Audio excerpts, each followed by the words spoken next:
Olá pessoal, tudo bem com vocês? Eu sou o Lucas, professor de inglês do Instituto Americano de Ensino, e eu vou aqui para compartilhar com vocês hoje ah, uma atividade que a gente vai falar de alguns erros, dois tipos de erros na verdade, que são muito comuns com os estudantes de inglês, né? Nós que falamos português e estudamos inglês, são bastante comuns esses dois tipos de erros, certo?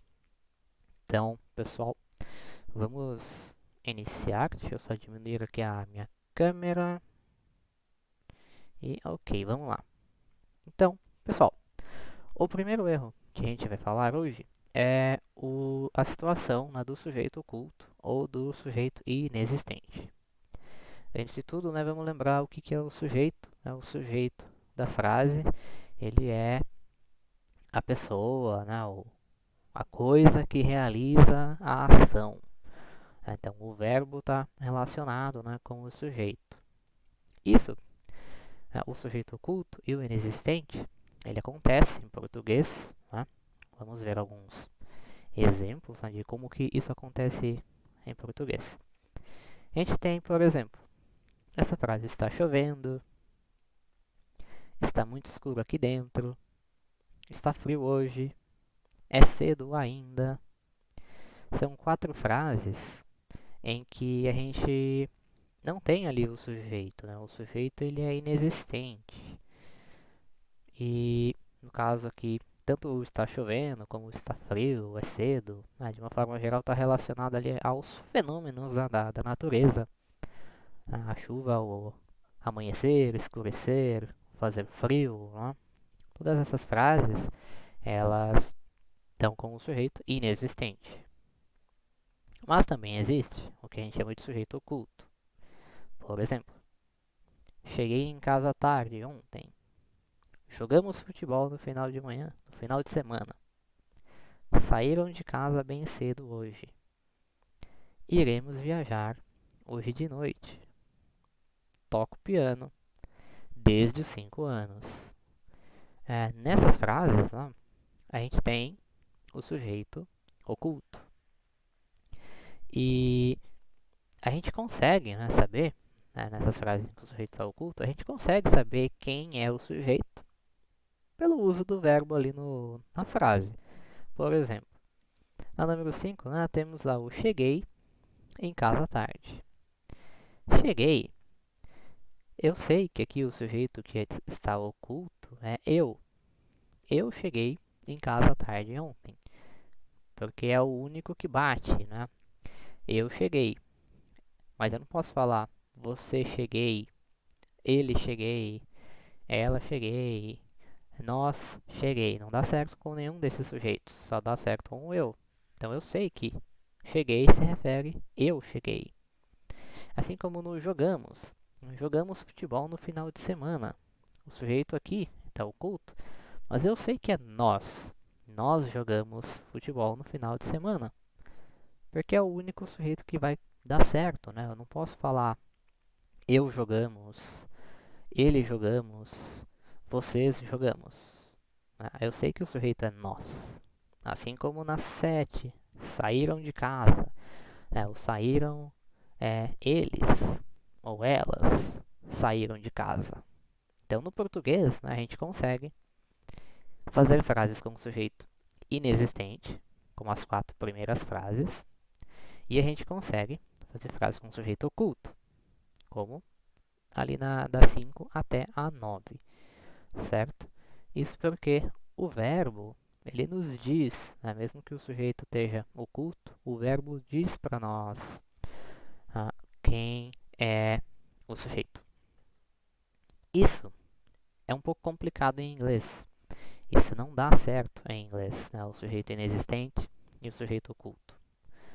De uma forma geral, as frases em inglês elas precisam de sujeito. Então, como que a gente faz? O sujeito inexistente, a gente vai ter que colocar o sujeito. Na maioria das vezes, o sujeito inexistente é o it. Então, a primeira frase que era o está chovendo, eu teria que colocar o it is raining. Ou, contraído, né? It's raining. Se eu fosse pensar em português, né, está chovendo, eu escreveria is raining, né, está, é o is, e o raining, chovendo, is raining. Mas o sujeito inexistente não funciona em inglês. A gente tem que colocar o sujeito lá. No caso, it's raining. A segunda frase, it's really dark in here, né, que é o está muito escuro aqui dentro.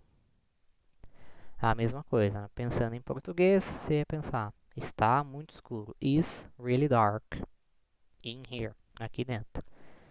Mas o sujeito não pode ficar inexistente, né? A gente tem que colocar o sujeito lá. Então é o it's.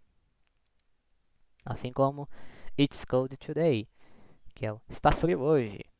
Se eu só colocar is cold today, o sujeito seria o sujeito inexistente, que não dá certo, né, aqui no inglês, não funciona bem. E a última frase, né, ainda é cedo. Então, it's still early. Também o is still early não daria certo, né, não ficaria correta a frase.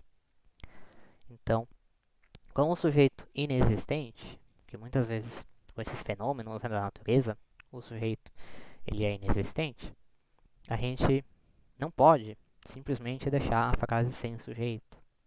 Okay? Você não deixa, né, a frase sem sujeito em inglês. Você coloca lá o sujeito, que na maioria das vezes, né, nesses casos, vai ser o it, certo? Como eu disse que a frase não pode ficar sem o sujeito, quando o sujeito é oculto, a frase não tem o sujeito lá. A gente, em português, sabe que tem o sujeito pela conjugação do verbo. Mas no inglês a gente não pode deixar a frase sem o sujeito. Então a gente não pode deixar o sujeito oculto. Então lá no cheguei em casa à tarde, eu tenho que colocar o sujeito. I got home late yesterday.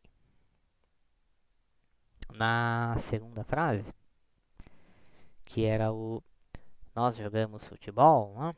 Era jogamos futebol no final de semana. O jogamos, o sujeito é o nós. Eu tenho que colocar lá o sujeito. We played football on the weekend. Na 7 é o they left home really early today. Aqui em português a gente falaria saíram de casa. Saíram eles, né? They left home really early today. A number 8, que a gente tinha falado lá, viajaremos, iremos viajar amanhã, né? Iremos viajar hoje à noite. O iremos é nós. Então, we're traveling tonight. E na última frase tínhamos falado, toco piano desde os 5 anos. Então, o toco, né? Eu toco. Então, I play the piano since I was 5. Certo? Então, o sujeito ele tem que estar lá na frase no inglês. Né? Ele não pode simplesmente ficar oculto ou simplesmente não existir. Né? O sujeito ele tem que estar ali presente na frase. Por causa, né, que a conjugação de verbos do inglês é muito, muito mais simples do que no português. Porque, como disse, se eu falo jogamos futebol, eu sei que é nós jogamos.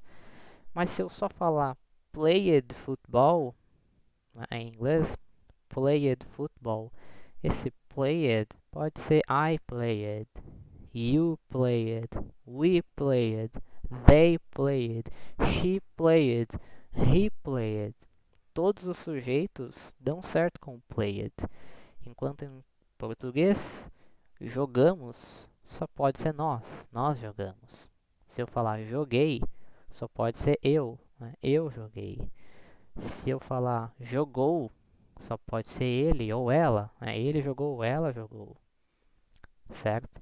Então, como a conjugação de verbos no inglês é muito mais simples, você não pode deixar o sujeito oculto ou inexistente, certo? Então, nas suas frases, né, lembre-se disso. Quando você for construir, né, as suas frases em inglês, coloca o sujeito.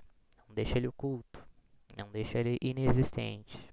Suas frases sempre devem ter o sujeito, certo? Existe uma exceção?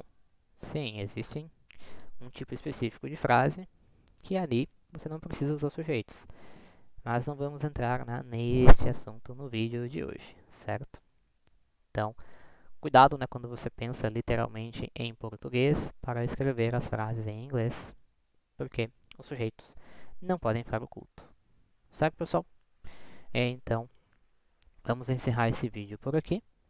Eu vou deixar uma atividade para vocês fazerem na nossa plataforma. Certo, pessoal? Então, vejo vocês aqui em um próximo vídeo.